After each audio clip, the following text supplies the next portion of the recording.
Tapi apa yang bikin Pak Harto sampai akhir hayatnya nggak mau bicara dan bertemu dengan Habibie itu apa? Ya karena dia merasa nih Habibie ini yang membuat kabinet di rumahnya Habibie ini kabinet ini diputuskan mau keluar 12 orang ini. Jadi demokrasinya Gus Dur itu Gus Dur. sebetulnya the best blessing untuk Republik kita ini. Bahwa dia bisa bawa kemanusiaannya itu ke dalam kepimimpinannya.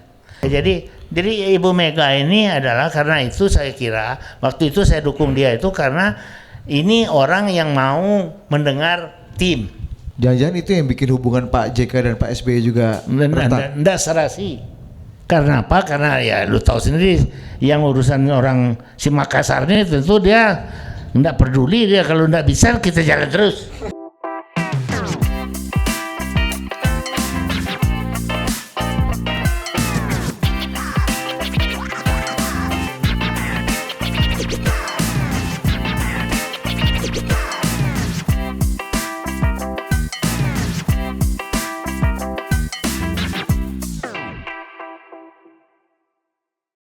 Cek. Oke, kita sambil menunggu makan siang ya. Iya, Jadi cek. ini diskusi menuju makan siang. Iya. Biasanya kan kalau era Orde Baru kan makan siang dulu baru diskusi, Pak. Iya. Ini kita era baru, Pak. Ya, kalau kata Anies Baswedan era perubahan, kalau kata Hasan Nasbi era keberlanjutan. Kalau kata Mas Ganjar, Masih didiskusikan. coba kasih dulu Vic Pak JW. Ya, Pak. Pak Yusuf, Nggak usah Dit, nggak usah. Double? Nggak usah. Nggak usah pakai. Double? Nggak usah. Udah, double ri. udah nggak usah. Nggak semua pertempuran harus lu pahami. Iya, Jadi iya, teknis nih kasih teman-teman Iya, aja. iya. Kalau double itu artinya kalau Pak JW mau pakai cara Agnes Monica Iya. bagus ya. Iya, nggak usah. Iya. Belang. Nggak usah. Oh. Nggak usah, Vin. Iya. Ya. Lu melawan aja sih lu, Vin, sama Bang Ari ini kan. Ya, Bang Ari ini setujuin aja dulu ya. Ayo. Oke, dicek dulu mic-nya Pak JW. Ya, mantap. Coba Kasih dulu. suara Bapak. Kasih dulu. kata umpatan sedikit, Pak. Testing. Nah. Testing. Itu betul. Udah. Kasih umpatan sedikit, Pak. Oke, kita udah masuk di H-2 minggu pemilu 2024. Dan hari ini kita sangat berbahagia Pak Yusuf Wanandi sudah bersama kita di sini. Tepuk tangan Kasih dulu. tepuk tangan dong. Terima kasih. Iya. Banyak juga penonton Bapak ternyata Pak. Iya. Dan Belum mulai lagi ya. belum. Dan semuanya anak-anak muda, Pak. Iya. Iya. Kayak dulu Bapak waktu umur-umur kayak beliau-beliau ini, Iya. Bapak turun ke jalan Betul. menumbangkan Soekarno. Iya. Iya, iya nggak, Pak? Iya betul. Coba kasih dulu cerita gimana. umur segini Bapak sedang ngapain dulu Pak? Ya Pak. Saya sebetulnya sudah dosen, Heeh. tapi saya tetap bersama mahasiswa. Waktu itu melalui Perhimpunan Mahasiswa Katolik. Dan waktu itu kita mempunyai beberapa keuntungan dalam PMKRI ini karena di antara kita itu ada seorang mahasiswa dari CGMI dan tokoh betul di CGMI. CGMI ini untuk informasi adalah underbow, artinya organisasi bawahan daripada PKI di bidang mahasiswa. Dan dia yang waktu itu kita itu mempunyai keuntungan karena dia mau kawin seorang gadis daripada PMKRI keturunan Tionghoa dan dia mau masuk Katolik. Kita bilang sama dia, lu jangan masuk Katolik, tinggal di sana saja. Dan kita yang akan mengatur keluargamu sehingga tidak tergoncang. Tapi dengan demikian semua informasi kita perlukan. Dan itu tahun 60. Kira-kira tahun 59 barangkali ya. Mulai kita berhubungan itu dan dia pindah 62 ke Jakarta. Menjadi kemudian dalam 65 itu dia menjadi sekretaris daripada sekjen daripada PKI. Siapa Pak? Sekjen PKI adalah orang dari orangnya Pak JW. Bukan sekjennya tetapi asistennya atau sekretarisnya daripada sekjen PKI. Siapa namanya? San? Masih ingat San? yang memimpin HKTI apa segala juga, tapi lupa saya namanya. Kalau Bang Hasan ini sekjen PDI Perjuangan yang dia apa Pak? Ya sekarang. Ya tapi pokoknya kita jadi punya keuntungan waktu itu karena kita mempunyai pokoknya informasi terus mengenai bagaimana gerakan-gerakan PKI. Karena kita tuh 63 sudah membentuk suatu badan untuk menilai politik ini setiap kali. Dan waktu itu 63 itu kita sudah membuat satu penilaian bahwa kalau begini terus Bung Karno punya sistem dengan selalu memenangkan PKI, kalau ada kekurangan, kalau ada perselisihan, kalau ada perbedaan, maka kita tidak bisa tahan lama. Malah kita menduga 7 tahun lagi sejak tahun 63 itu kita akan menjadi komunis. Negara Republik akan menjadi komunis karena dibutuhkan Bung Karno. Sebab yang lain-lain itu tentu tunduk semua sama Bung Karno. Namun dalam pelaksanaan mereka itu sebetulnya kan tidak melaksanakan atau kalau tidak menyabot. Nah, kayak itu yang dia bisa andalkan waktu itu Bung Karno ini hanyalah PKI itu. Sebab PNI meskipun kemudian dimasukin oleh sekjennya itu, ya tahu. Kan Ali sama Surakman kan waktu itu kita namakan kemarin Pak. Iya. Ada yang lapor polisi gara-gara kemarin. Ya. Jadi itu makanya kita mempunyai suatu kemajuan lah atau suatu advantage daripada yang lain-lain. Maka itu kita kerjasama langsung dengan Subhan NU. Sebab NU ini kan dua. Ada yang pro Bung Karno, Idam Khalid, Saiku, ada yang anti Kiai Dahlan, Subhan. Nah, kita berdekat dengan Subhan dan HMI. Sebab HMI tentu penting sekali waktu itu karena HMI yang langsung dituduh Bung Karno dan PKI melawan Bung Karno dan anti Pancasila. Kita satu-satunya waktu itu PMKRI itu ya satu-satunya organisasi yang membela PKI, yang membela HMI untuk jangan dibubarkan. Sampai Bung Karno waktu itu di Tokyo membubarkannya itu mau dari Tokyo. Oh nggak di Indonesia Pak? Waktu itu dia sedang perjalanan, rupanya digarap oleh ID kan ikut selalu.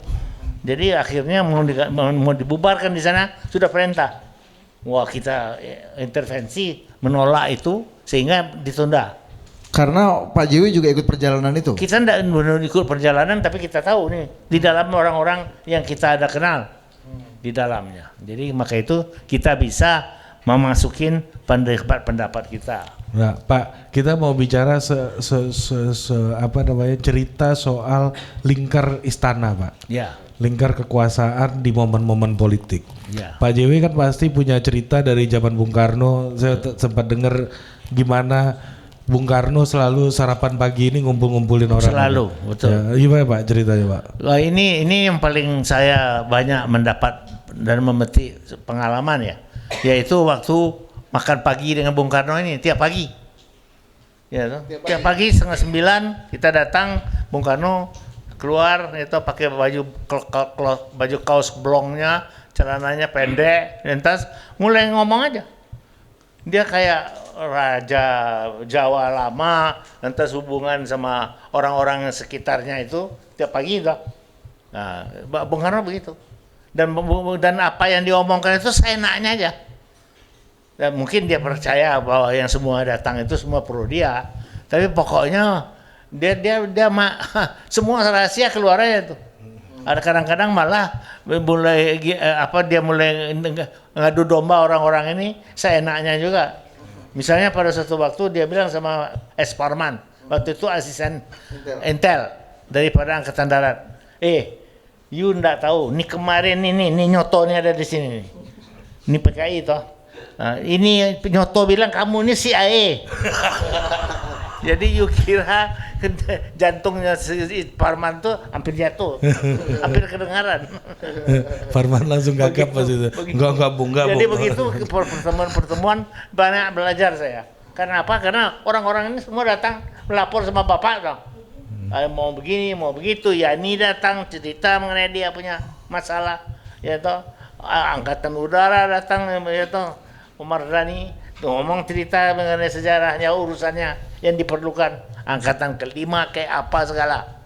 Jadi memang suatu hal yang sangat saya hargai itu satu. Tapi yang kedua, yang juga sangat saya hargai ialah untuk melihat siapa yang dekat Bung Karno betul. Dan orang-orang ini yang sebetulnya yang diundang ke Bogor tiap Sabtu malam untuk lenso. Jadi itu ada yang tidak pernah saya lihat itu memang orang-orang yang biasanya tidak mau edan-edanan. Tapi kalau yang lain tuh ada semua tuh. Ya, Misalnya Pak. Ya misalnya kepala polisi Sucipto. Ya tahu waktu itu Sucipto yang ganteng itu. Bukan Cipto, ada Cipto dua-dua ada waktu itu. Nah waktu itu lantas yang selalu hadir tuh ini Khairul Saleh. Itu juga kan ini Waperdam. Ya. Waktu itu. Bandrio. Bandrio.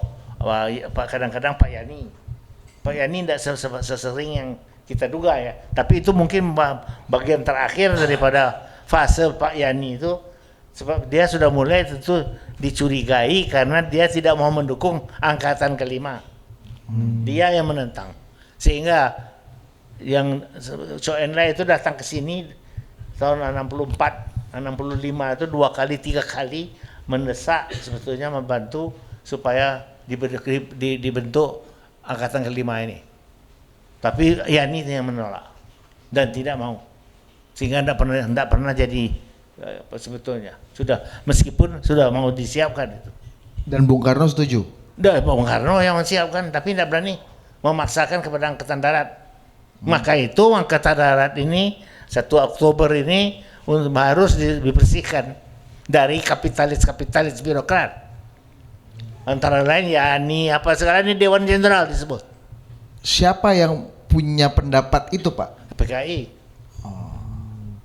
Sebab kalau tidak pernah mereka dapat. Sebab ini, saya mengingatkan, waktu 5 Agustus, Mao Zedong ketemu Aidit.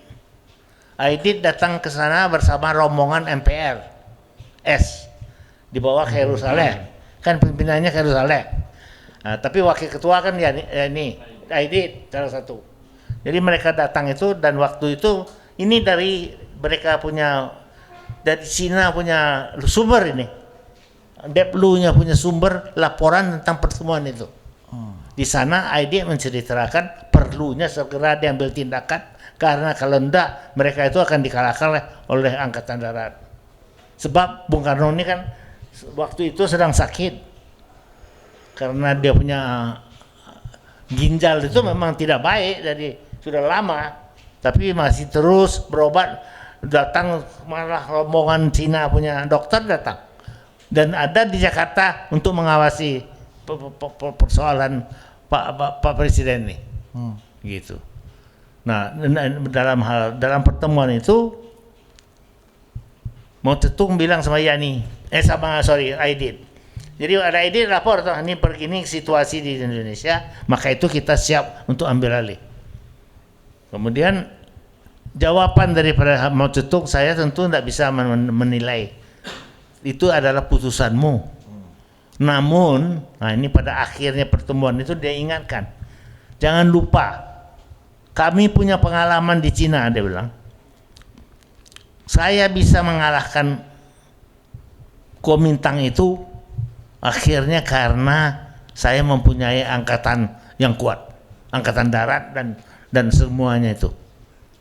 Dan itu betul toh, dia itu mempunyai divisi-divisi loh. Di bawah Lin Piao apa segala macam yang menjatuhkan. Semua ini mereka ini kan juga jenderal-jenderal nih sebetulnya sekaligus. Nah, jadi karena itu makanya bisa kita kalahkan Kuomintang dia bilang. Harus akhirnya yang akan menentukan adalah moncongnya pelaras daripada senjata. Dan itu ada di Yani. Dan artinya di Indonesia kamu sudah ada enggak? Ya. Karena itu yang dia ingatkan, kalau belum ada pertimbangkan betul. Sebab ini akhirnya yang akan menentukan kamu bisa menang atau tidak. Itu ternyata dia tidak punya apa-apa. Kalau you baca laporan Murdiono punya buku putih sesudah itu ya. Itu kan di sana kalau you baca ini saya jadi ketawa. Kok ini kita mati-matian dulu untuk menghadapi mereka itu, akhirnya kok sebetulnya tidak ada apa-apanya. Oh, tidak ada orangnya kok yang mau berontak bersenjata. Ada angkatan udara itu take for granted. Tapi kalau di udara itu kan cuma di udara. Kalau di laut, di darat mau apa? Ya toh? Nah, angkatan laut pecah. KKO di bawah Hartono memang pro sana. Dan memang CGMI itu masuk KKO 40.000 loh waktu itu. Kemudian yang juga masih waktu itu diragukan polisi sendiri di bawah Sucipto itu masih diragukan. Tapi angkatan laut pecah karena satu KKO ini, satu lagi angkatan laut ini di bawah waktu itu yang meninggal itu siapa ya? Yang jatuh kapal terbangnya waktu itu sepanjang itu siapa? Marta Dinata ya. Oh iya. Marta Dinata. Marta Dinata pro anti pro Soeharto waktu itu. Nah, ya. Pak, kembali ke lingkaran kekuasaan Soekarno lagi. Lingkar istana. Ini kita bicara apa yang terjadi di belakang, di beranda belakang istana gitu, ya. Pak. Nah, apakah waktu itu, Pak, perdebatan antara yang pro komunis dan anti komunis itu juga tajam, Pak, di depan Bung Karno? Nggak berani. Oh. Semuanya di sana Bung Karno yang ngatur. Nggak ada lagi yang berani bilang, no ini kamu langsung menjadi PKI, fobi. Oh. Komunistofobi. Misalnya gimana, Pak? Coba Pak kasih. So ya kalau bisa yang begitu itu misalnya sekarang mau diadakan arah-arahan untuk mendukung Cina atau mendukung Vietnam misalnya di dalam perang di Vietnam itu dah. Nah, itu kalau begitu sudah dibicarakan itu, kalau Bung Karno bilang ini harus begitu, semua itu akan ikut, kecuali Yani. Maka itu Yani tapi tidak berani terbuka, berani cuma di belakang dia menyusun tolak itu. Makanya kita semuanya mengarah mendukung dia, tak? Karena satu-satunya yang berani itu Yani, yang lain-lain gadang. Ngerti nggak lu? Ya ngerti. Gua cuacanya gua ngerti. Ya, ini maksudnya. Iya. Nya aja yang gede. Iya. Gak usah kampung gua tuh. Jadi dan lain itu tidak ada berani. Mana ada yang berani? Satu-satunya yang gede yang berani itu, satu-satunya itu Pak Sakasimo. Oh, Ketua Partai Katolik. Dia berani bilang dari mulai konsepsi presiden. Iya. Tahun 66 itu, 67 itu dia yang berani sudah tidak menolak. Iya. Cuma dia aja, yang lain-lain mana? Bisa kadang. Nah, kalau itu artinya aja yang gede. Oh. Nah, beda lagi tuh. Biasa aja. Biasa aja gede. Iya. Gak ada yang berani. Betul. Kalau sebab Bung Karno begitu semuanya, maka itu kita itu berperan karena kita yang bisa menerjemahkan pidato-pidato Bung Karno itu sesuai dengan pendapat kita.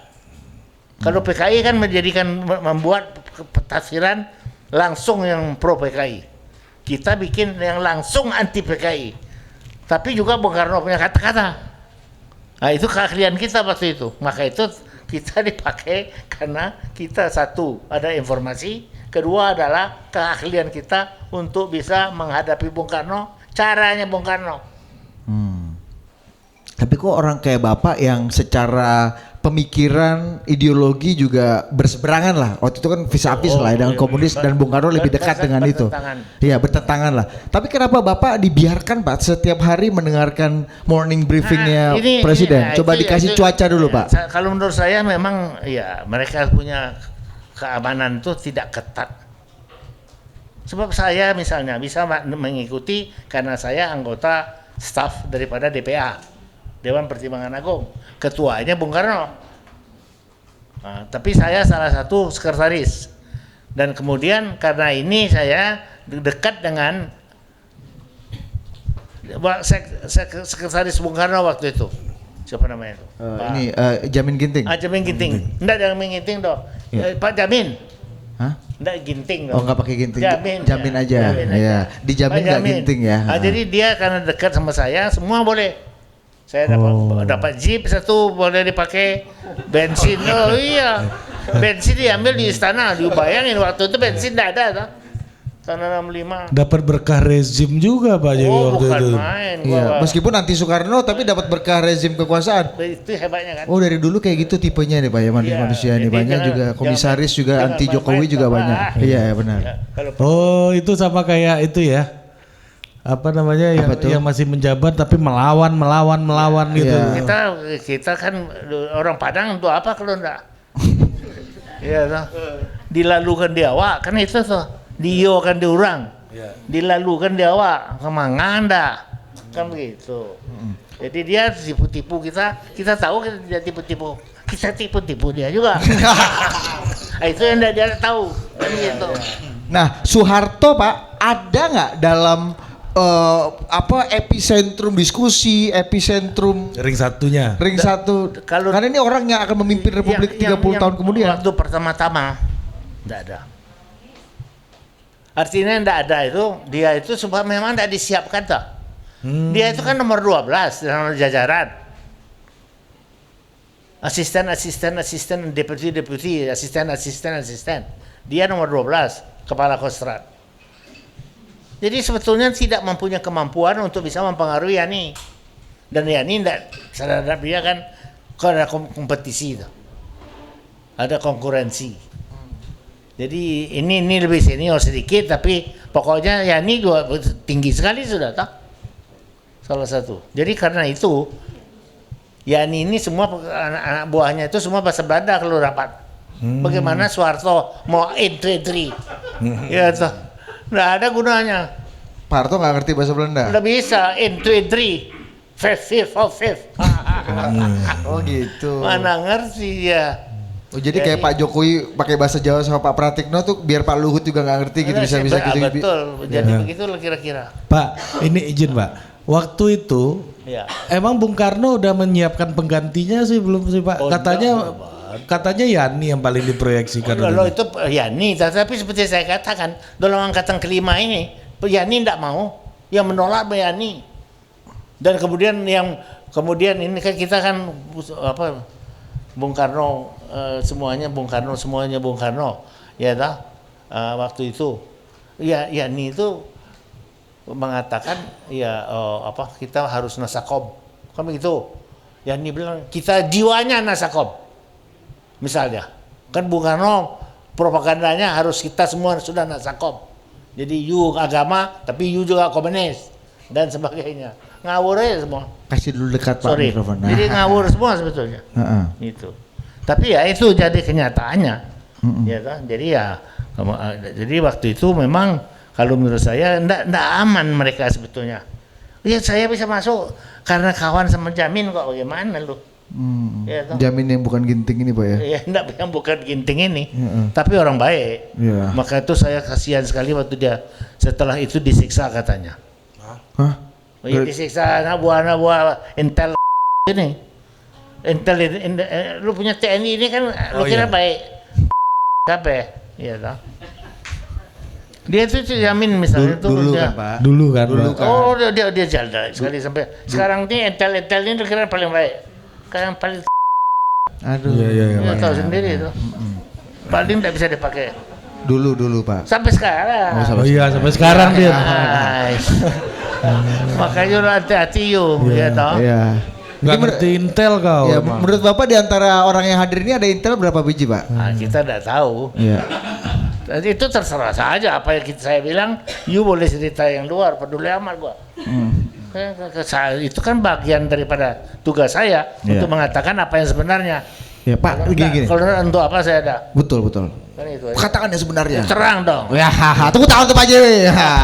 Kasih semangat. Nah, Pak, kita masuk rezim selanjutnya. tunggu dulu, ada satu pertanyaan. Pak, betul nggak Pak? Soekarno itu Iya. dulu ditumbangkan oleh CIA Ditumbang lewat salah satu agennya namanya Yusuf Wanandi katanya Pak. Ini banyak kata itu di diklat HMI-nya Bang Zulfan tuh gitu Bang ya, ininya itu Pak. omong kosong aja.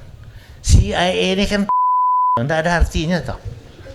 Kita aja yang mengeluh-ngeluhkan CIA ini. Mana ada hasil daripada CIA? Satu-satunya yang dia jatuhkan cuma Sultan dari Iran. Syakhnya dari Iran. Lain-lain mana? Castro aja tidak bisa dijatuhkan. Dia mau tembak udah jadi. Jadi maka itu jangan lu percaya omong ke mereka itu. Nggak akan ada itu. Yang katanya waktu tahun 98 itu Soeharto itu dijatuhkan oleh CIA, enggak. Apa pun ada dijatuhkan oleh Soeharto. Oleh CIA. Enggak perlu CIA pun Soeharto sudah terus, jadi maka itu jatuh. Mau apa? Akhirnya. Ya, enggak usah pakai CIA. Dia sendiri mau bodoh. Ya, Bapak waktu bakar kedutaan Cina itu nggak ada CIA situ tuh. Nggak ada CIA, ngapain? Banyak yang bilang Nggak ada, gitu. kita berdatang ke kedutaan dulu. Kedutaan Amerika, Iya. nggak yang dulu Nicolim. Oh, gitu. Baru jalan ke Lodok. Sudah itu sebelum ke pecinan, sebab mereka mau bakar pecinan nih. Anak buah kita nih, kan sudah 2 tahun tidak ada kerjaan nih kan, sudah kita ya tahu. Jadi sudah itu mau sana, gua bilang wah ini tidak bisa. Ini harus dialihkan aja nih. Kita alihkan lah, wow, imperialisme ya tahu. Sudah itu kita pergi ke kedutaan Cina, lempar batu semua langsung.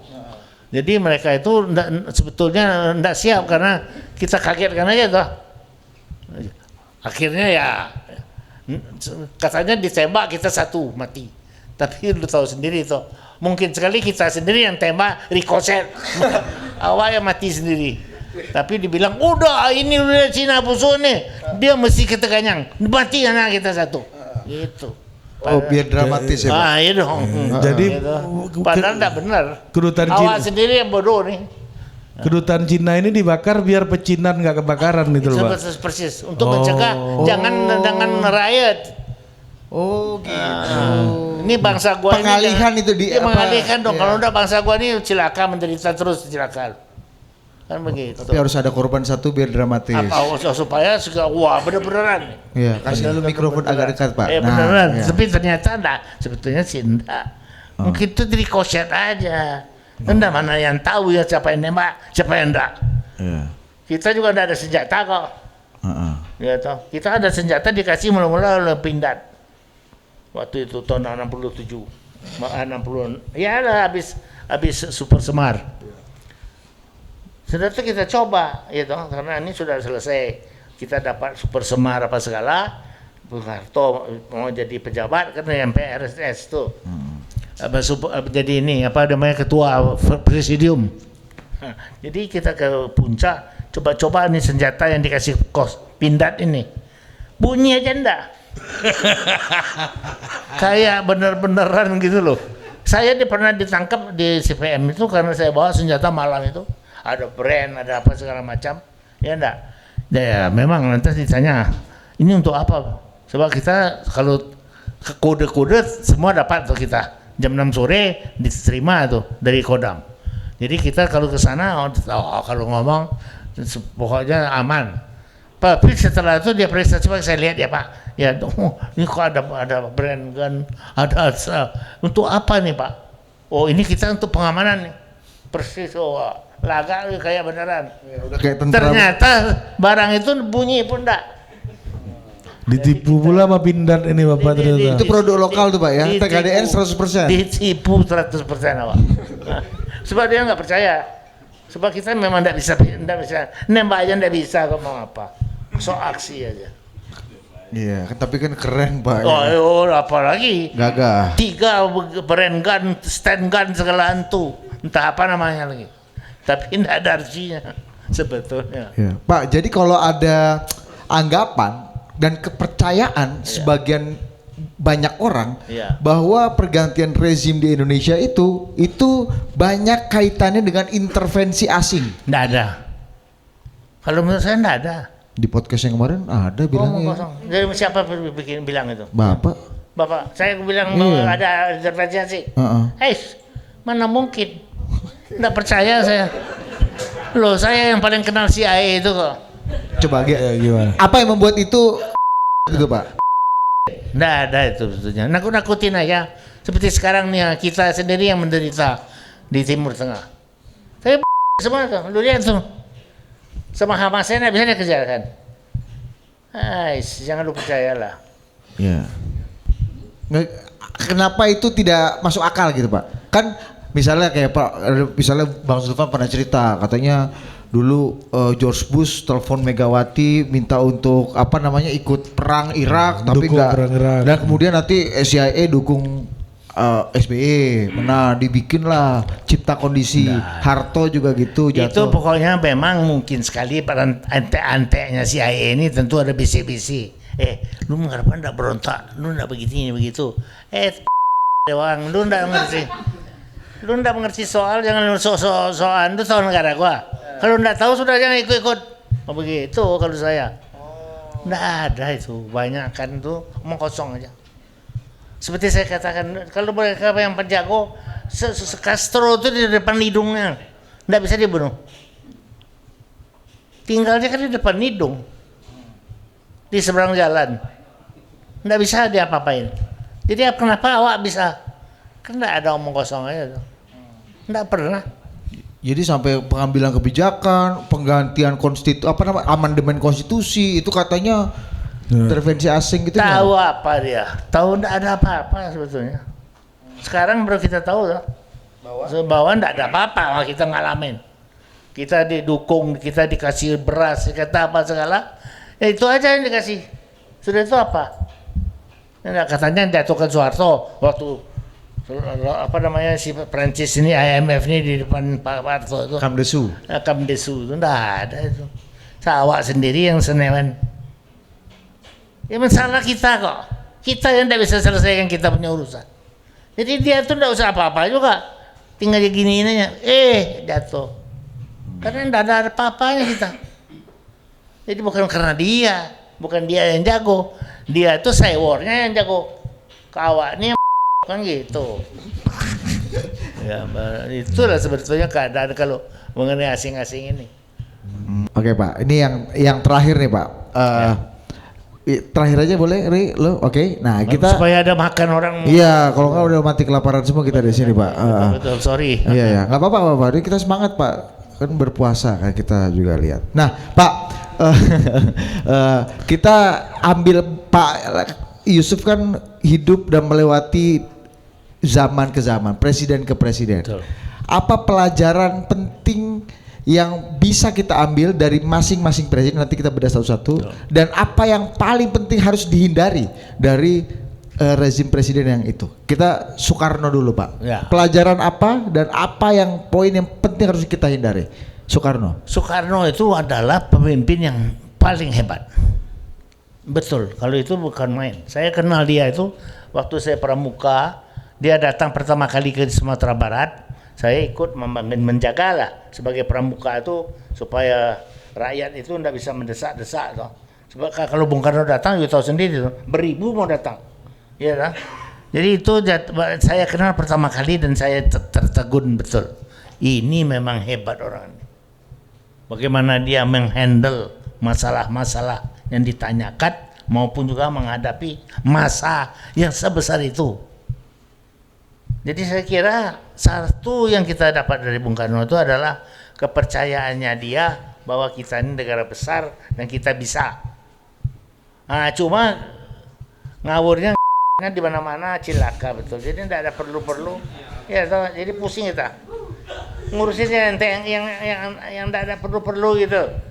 Ekonomi dia tidak pernah perhatikan. Nah, itu namanya penyakit dia. Itulah saya bilang ya. Nah, jadi penyakit gede sekali itu kan. Sebab ada pembangunan kita. Kasih mikrofon dulu, mikrofon dikit. Sorry ya. Jadi maka itu saya bilang. Jadi kalau Bung Karno the best and the greatest we ever had. No doubt about that. The problem is he cannot do anything karena tidak ada perhatiannya di bidang ekonomi. Nah, kedua kesalahan dia juga ya tidak kesalahan ya itu sudah naluri dia. Bahwa dia dididik dalam fase di mana anti kolonialisme sangat menonjol. Jadi pendapat dia itu sangat memang juga sepihak. Bias ya, bias. Ya, jadi tidak bisa kita juga mengikuti sepenuhnya. Itu Bung Karno. Pak Harto sangat memperhatikan ekonomi, tetapi celakanya sudah mulai dia setelah 10 tahun ekonomi dia yang dia perhatikan, bukan Republik. Yang kaya lantas anaknya, kan begitu problem. Yang kaya itu Swiliong sama anaknya kan itu tuh. Ini yang penyakit. Jadi artinya bidang ekonomi dia lupa, dia paling hebat sebetulnya, tapi tidak menjalankan untuk rakyat. Keadilan sosial itu tidak ada perhatian, ngomong tapi tidak dilaksanakan. Nah itu salah satu yang jadi obhaver daripada Prabowo ini, keadilan sosial. Saya usulkan sama si Sofyan ini dulu beberapa bulan yang lalu, lu punya acara paling pokok keadilan sosial. Itu Bung Karno punya marhanisme itu satu pun tidak ada sekarang ini yang memperhatikan. Satu pun antara mereka itu tidak memperhatikan itu. Padahal that is their strength. Dan itu dia bisa menangkan rakyat kecil itu yang memang memerlukan ini dan membuat sesuatu, tapi enggak. Itulah. Itu Pak Harto. Pak Harto apa ekonomi diperhatikan baik, tetapi per tahun 10 tahun pertama. Setelah itu ekonomi saku dia sendiri yang baik. Tidak ada dia perhatikan benar. Adalah untuk dia punya politik, adalah tentu, tapi tidak benar. Makanya dia keserimpet dan sebagainya dalam bisa ekonomi krisis dan sebagainya. Oke, Habibie. Nah, kalau Habibie itu tidak usah dibicarakan lah. Itu penyakit aja itu tidak ada. Tidak ada kepandaian, itu tidak ada gunanya itu sebetulnya. Kan demokrasi di era Habibie, Pak. Itu kan menurut orang Jerman. Bagaimana bisa dia demokrasi kalau 40 tahun dia tuh Soeharto? Apa yang demokrasi diciptakan? Kan kebebasan pers.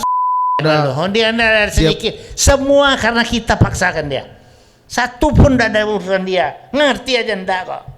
Dia ngerti pantainya kapal terbang, lain tidak ada. Omong kosong sebetulnya. Tidak ada itu. Kebaikan nggak ada kebaikan? Tidak ada kebaikan. Yang ada itu adalah bahwa terpaksa kita terima dia karena dia mau berteriak di depan Soeharto, mencak dia untuk jadi wakil presiden. Artinya bahwa dia wakil presiden, kenapa tidak mau diangkat oleh Soeharto? Sampai Soeharto bilang, oke, kalau gitu lusa. Begitu sih terima terjadi. Oh. Jadi betul-betul karena ya Soeharto sudah mau mengadakan reformasi sebetulnya. Dia baru minta Darmono untuk sama-sama membantu. Oke. Nah, itu jam 5. Jam 7 masuk Habibie mencak-mencak. Kenapa Bapak Anda mau saya sebagai wakil presiden? Ya toh, atau yang dijadikan presiden karena wakil toh resminya. Oh, Pak Tolong sudahlah. Banyak. Besok aja kita terima. Keki itu. Sebetulnya Soeharto nggak percaya, sebab salah satu alasan Soeharto ini menjadi masalah mengenai wakil presiden waktu itu karena dia tidak mau ini orang ini kalau jadi presiden penyakit nih. Soeharto sendiri tidak percaya. Nah tapi ya sudahlah, terpaksa kemudian terjadi itu. Beni lantas intervensi apa? Dikira ini yang militer mau ambil alih kan gitu. Tapi apa yang bikin Pak Harto sampai akhir hayatnya nggak mau bicara dan bertemu dengan Habibie itu apa? Ya karena dia merasa nih Habibie ini yang membuat kabinet di rumahnya Habibie ini, kabinet ini diputuskan mau keluar 12 orang ini. Ginanjar yang pimpin. Kan itu kan yang membuat jatuhnya Soeharto karena 10-12 menteri itu nggak mau lagi. Sekarang ini keluar, sebetulnya kalau ada yang berani ya keluar aja sekarang. Tapi tidak ada yang berani itu. Bapak yakin nggak ada yang berani? Nah, sekarang ini mana ada? Dulu itu makanya saya bilang. Jadi tidak ada yang berani waktu itu. Ya. Okay. Nah, kemudian siapa lagi? Jadi demokrasi. Gus Dur sebetulnya the best blessing untuk Republik kita ini. bahwa dia bisa bawa kemanusiaannya itu ke dalam kepemimpinannya. Ya tapi dia sakit, jadi mau gimana? Nah, lantas waktu dia buat kesalahan, tidak mau ngaku bahwa dia sebuah kesalahan. Tapi, ya toh, urusan Bulog itu persoalannya sama Gus Dur. Artinya tuh orang sakit lah, sayang, kasihan, setengah mati ya nih ngurusin dia tidur tiap kali ada tamu asing itu datang 5 menit ngomong dia tidur gitu loh. Tapi pelajarannya apa Pak dari Gus Dur? Pelajarannya dia sebetulnya kemanusiaan itu kalau bisa memang dikembangkan, itulah sebetulnya yang bisa mengamankan kita ini di masa depan. Kalau Habibie nggak ada pelajarannya? Habibie. Tapi dia tahu cuma pantat kapal terbang. Lain tahu apa dia? Sayapnya. Sayapnya pun udah jadi, kita bilang jatuh dia marah. Dia tuntut Jakarta Post waktu itu 15 juta US dollar. Oh ya Pak? Iya, karena kita bilang, lu punya ndak bener tuh. Ternyata jatuh, kan gitu. Kan kita bisa punya kebanggaan ada pesawat terbang nasional itu Pak. Ya kalau ada. Tapi berapa biji ada? Timur-timur Alah. lepas. Semua satu pun kapal terbang itu tidak ada yang terjual secara ekonomis, secara bisnis. Semua dijual oleh Soeharto. Dipaksanya tuh kepala negara lain untuk beli. Satu ditukar dengan ketan. Itu Thailand. Satu ditukar dengan apa namanya mobilnya Malaysia ini apa namanya? Proton. Proton Saga. Iya toh. Yang satu dipaksakan adalah Sultan Brunei. Mana berani dia bilang enggak. Disuruh beli aja beli. Ya toh. Begitu ceritanya. Jadi enggak ada satu pun yang terjual dengan ekonomis. Nggak Pak, buat demokrasi masa nggak ada sih ya, Ri? Apa? Buat Ya. demokrasi itu loh Pak, pemilu bebas pertama Ya kan, Pak setelah Habibie 55. memimpin Ini yang saya mau demokrasi, bilang. Pak. Semua itu kan karena kita yang paksakan. Tahu pun ya enggak apa persoalan. Terus terang aja. Ini kan sorry lah ya. Yang waktu itu kan ada apa namanya yang baru dibikin tuh Ichmi atau apa segala. Itulah yang memback dia. Ya toh, sebetulnya enggak ada apa-apanya toh. Terus terang aja. Maka itu Gus Dur enggak mau ikut toh. Gus Dur enggak mau ikut. Jadi dia enggak setuju. Enggak ikut dia sama Ichmi. Kan begitu. Oke. Bu Mega. Bu Mega ini, ini saya berbeda sama Pak Sofyan ya. Waktu dia jadi, dia kan menggantikan Gus Dur sebagai wakil presiden. Dan kemudian saya melihat cara dia bekerja ini sangat, artinya tuh sangat smooth. Dia itu beberapa orang dia percaya betul. Satu Menteri Keuangannya itu Budiono. Semua apa yang Budiono usulkan dan bisa jelaskan, dia tekan. Dia tidak tanya lagi. Ini betul ya sudah Pak. Saya percaya Bapak loh. Benar ya? Benar. Tekan. Nah, itu jasanya itu justru dia mau tekan apa saja. Menterinya yang dia percaya melakukan. Sehingga tidak ada ribut. Gitu loh. Nah, itu jasanya dia. Nah, saya maka itu bilang ini lebih baik daripada SBY. SBY ini tapi tidak bisa kerja, tidak berani, ya kan gitu. Ya, masih Bu Mega dulu pelan-pelan Pak, pelan-pelan. Bu Mega dulu. Jadi Ibu Mega ini adalah karena itu saya kira waktu itu saya dukung dia itu karena ini orang yang mau mendengar tim dan lantas dia setuju dengan tim, dia tekan tanggung jawab. Jadi perempuannya hebat, sebetulnya hebat ya. Nah, tapi lantas ya enggak tahu lah saya urusan macam-macam. Gitu. Ya, kalau yang ini ya Pak, yang harus dihindari dari ini, pelajaran yang harus dihindari. Yang pelajaran yang paling harus dihindari nomor satu adalah sebetulnya permalingan itu memang harus dibatasi. Nah, itu Soeharto punya penyakit. Dia yang mengintrodusir bahwa di dalam kita ini ya ekonomi kita, pembangunan kita ini begitu banyak korupsi. Karena sistemnya dia tidak membawa US dollar kirim ke Swiss seperti Marcos. Caranya dia itu dia bikin perusahaan dengan namanya si Swiliong, lantas dia suruh melaksanakan adalah semua anak-anaknya si Swiliong itu, tapi anak punya nama dicentolkan. Satu pun mereka punya perusahaan itu tidak ada yang beres. Semua yang selenggarakan anaknya Swiliong. Ya, jadi dia menciptakan sistem permalingan di dalam kita punya ekonomi dan kebijakan. Kalau SBY gimana? SBY Pak, SBY. SBY enggak. Ya toh. Percuma aja kita ngomongkan. Oke, Toh oke, enggak Pak. berani. Kebaikannya Pak, apa yang perlu kita tiru dan kita ambil pelajaran baiknya? Memang sulit. Begini persoalannya. Begini, cuma kalau ide dan lain-lain banyak, tapi tidak berani dilaksanakan. Contoh saja nih, kita nih yang sampel aja nih ya. Kan urusan Piagam Jakarta nih, kita ini kan emosional. Harusnya kita ini tidak bisa terima. Jadi asal ada ini urusan kita selalu ngadu. Dan kita ngadu pada waktu itu sama Gumawan, Menteri Dalam Negeri. Gumawan Fauzi. Fauzi. Ini tidak bisa nih Pak. Masa semua menyatakan ada 15 kabupaten atau 20 yang sudah menyatakan Piagam Jakarta berlaku. Kita kan Senayan. Oh, perda syariah bernuansa syariah ini ya Pak ya. Iya, kita jadi karena itu kita lawan.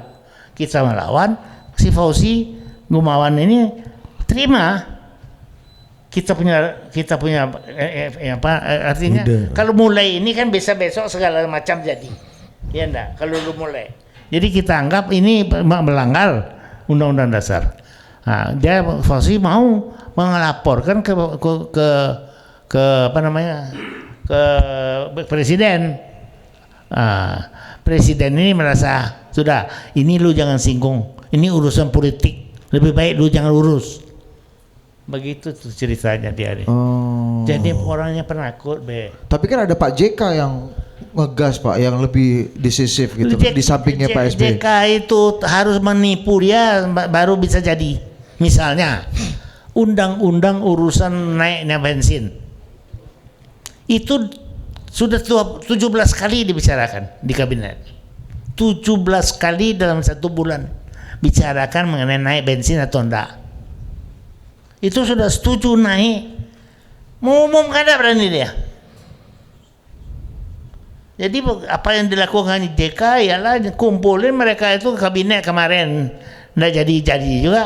Besok pagi dia kumpul semua dipakai presiden. Dia bilang bagaimana nih? Berani kalian kita umumkan. Kalau berani, saya tekan. Bukan saya tekan, tapi saya bilang sama presiden, Pak, kita sudah setuju semua dan kita sudah akan mengumumkan ini atas nama Bapak. Begitu jadinya. Nah, itu yang terjadi dengan naik bensin itu. Baru jadi 17 kali itu, bayangin lu dalam 1 bulan dibicarakan nggak jadi. Jangan-jangan itu yang bikin hubungan Pak JK dan Pak SBY juga retak. Nggak serasi. Karena apa? Karena ya lu tahu sendiri yang urusan orang si Makassar ini tentu dia nggak peduli, dia kalau nggak bisa kita jalan terus. Ya kan begitu. Dalam hal ini kan dia ambil putusan pokoknya kita umumkan. Dia umumkan aja atas namanya SBY. Kan marah SBY. Kemudian yang kedua urusan Aceh. Sudah dia selesaikan ya. Anak buah dia usulkan yang mendapat Nobel Prize itu dia. Kan dia berjasa bersama si Ahtisaari ini dari Finlandia. Marty Ahtisaari, ya. Antasari Azhar itu bukan Pak, itu KPK. Iya. Pokoknya si orang-orang si Finland inilah. Iya. Nah, sudah jadi mereka diusulkan sebetulnya oleh bangsanya anak buahnya Pak JK gitu loh. Marah di Pak JK aja SBY. Dia copot. Jadi makanya antara mereka itu kurang serasi. Begitu. Oke, ini yang terakhir nih Pak Jokowi Pak. Sampai per hari ini kan terakhir kita ngomong situasi belum sampai Selesai. sedalam ini nih kan. Nah ini lebih dalam lagi situasi nih. Ini 1 Februari 2024, apa pelajaran penting yang kita bisa ambil dari Jokowi dan yang kita harus hindari? Ya. Nah, Satu adalah jangan anggap enteng rakyat. Jokowi ini anggap enteng kita semua. Loh dia tergantung kepada rakyat. Bagaimana dia mau tipu kita terus? Yang bisa dicapai itu kan kalau ndak berunding, lu tahu sendiri ini. Ini republik lu. Yang kuasa di sini kan si Jawa. Mau apa lu? Orang Sumatera seperti gua ini kan ada arti sebetulnya. Gua bisa ngomong aja, nakutin si Jawa nih. Tapi yang menentukan kan si Jawa. Mau apa gua? Iya kan? Maka itu sekarang ini yang paling pokok adalah Jokowi ini sebetulnya nomor satu, dia harus mengerti. Tapi ya inilah makanya gua bilang, lu jadikan presiden, nah inilah hasilnya. Nggak mengerti dia mau apa lo. Dia harus mengerti dong, ini kan lu tergantung rakyat lu. Kalau rakyat lu tidak setuju sebesar itu, sebanyak itu, pasti lu tidak beres. Tidak kerjakan, matilah lu sendiri. Tapi kan kepuasan publik tinggi, Pak. Apa tuh? Kepuasan Approval rating kan sampai 80%. Artinya rakyat happy dong, Pak. Enggak tahu lah gue dari mana bisa sampai 80%. Pokoknya urusan angka-angka itu gue juga bisa bikin. Tapi surveinya Hasan Nasbi kan sampai 80% approval rating, Iya, Pak. kalau Hasan kita bicarakan bisa 60% tuh. Iya tak? Nggak ada itu. Itu kan angka. Siapa bilang benar atau enggak? Makanya sekarang ini kita kalau bicara mengenai angka berapa ini hasilnya kalau kita adakan ini nih pemilu ini mengaturnya, ya toh?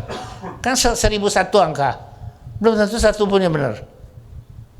Jadi nggak usah lah angka-angka lu terlalu banyak tekankan gitu. Iya. Ya toh. Pelajaran baiknya apa, Pak? Pelajaran baiknya dari Jokowi Kasih ini mic dekat dulu, Pak. sebetulnya Kasih mikrofon agak dekat. oh ya, sebetulnya dia itu kan cukup mau. Waktu pertama kan kita mati-matian untuk dia. 2 term kok kita mati-matian untuk dia. Kita lawan semua, kita lawan waktu itu supaya dia jadi. Tapi entah bagaimana otaknya jadi berubah, nggak ngerti gua. Sebetulnya karena kalau menurut saya bahwa dia tidak memilih orang-orang di sekitarnya yang betul-betul mampu dan bisa dipercaya. Kan semua Muldoko, siapa Muldoko? Urusan apa? Urusan apa? Pak Luhut dong, Pak. Kan super ministernya namanya Jenderal Luhut. Termasuk juga Luhut.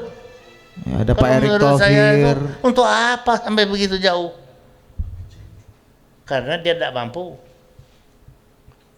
Ya, presidennya yang tidak mampu menilai. Kan gitu.